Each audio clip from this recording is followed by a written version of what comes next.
সুপ্রিয় দর্শক মণ্ডলী, আসসালামু আলাইকুম। Welcome back to my channel. কেমন আছেন? আশা করি ভালো আছেন। আমার আজকে রেসিপি হচ্ছে ডিম ভর্তা রেসিপি। তো ডিম ভর্তা সবারই পছন্দ বরাবরই। তো অনেকেই ডিম রান্না করে, ভুনা করে, ভাজি করে বা ভর্তাটা কিন্তু স্পেশাল। আপনারা চাইলে ভর্তা বানিয়ে গরম ভাতের সাথে খাইতে পারেন বা মেহমানদেরকে আপনারা সার্ভ করতে পারেন খুব সহজে।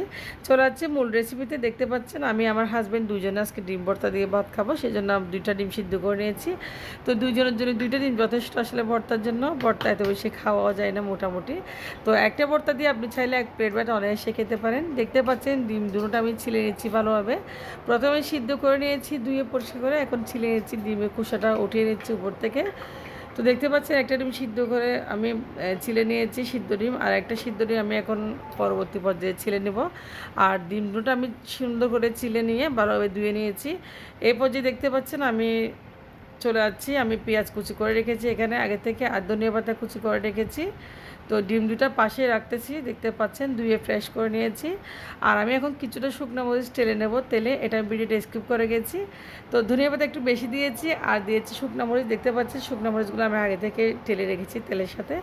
আর দিয়েছি লবণ এবং ধনিয়া পাতা শুকনো মরিচ আমি একসাথে এখন ভালোভাবে হাত দিয়ে কষলে একদম দেখতে পাচ্ছেন সফট করে নিচ্ছি।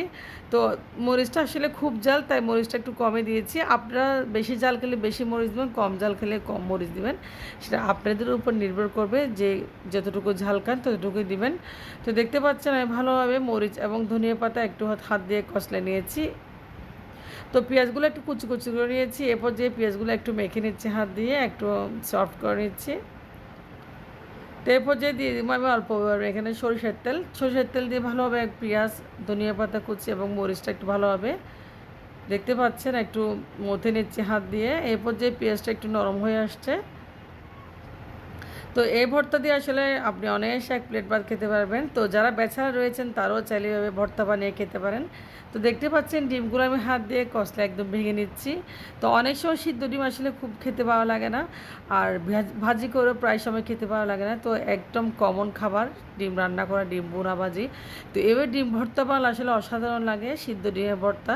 তো দেখতে পাচ্ছেন আমি ডিমটা আসলে মধ্যে একদম মিহি করে নিয়েছি। এরপর যে আমি সবগুলো একসাথে মিক্স করে আমি মেখে নিচ্ছি, দেখতে পাচ্ছেন। তো ভর্তা রেডি হয়ে গেছে অলরেডি, দেখতে পাচ্ছেন খুব ভালো একটা ধনিয়া পাতা শুকনো মরিচের গ্রান চলে আসছে আমার নাকে।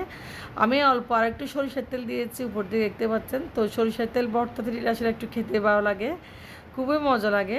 তো আপনারা চাইলে এরকম ছটপট ডিমের ভর্তা রেসিপি বানাতে পারেন এবং ডিম ভর্তা বানিয়ে অনায়াসে খেতে পারেন। তো আলহামদুলিল্লাহ ভর্তাটা হয়ে গেছে এবং ফাইনালি দেখতে পাচ্ছেন। তো আশা করি আজকে ভিডিওটা ভালো লাগবে। ভালো লাগলে আমার চ্যানেলটি সাবস্ক্রাইব করে পাশে থাকবেন, আর পাশে থাকা বেল বাটনে ক্লিক করে অল নোটিফিকেশন অন করে রাখবেন। তো আপনারা ভালো থাকবেন, দোয়া করবেন। আল্লাহ হাফেজ, আসসালামু আলাইকুম।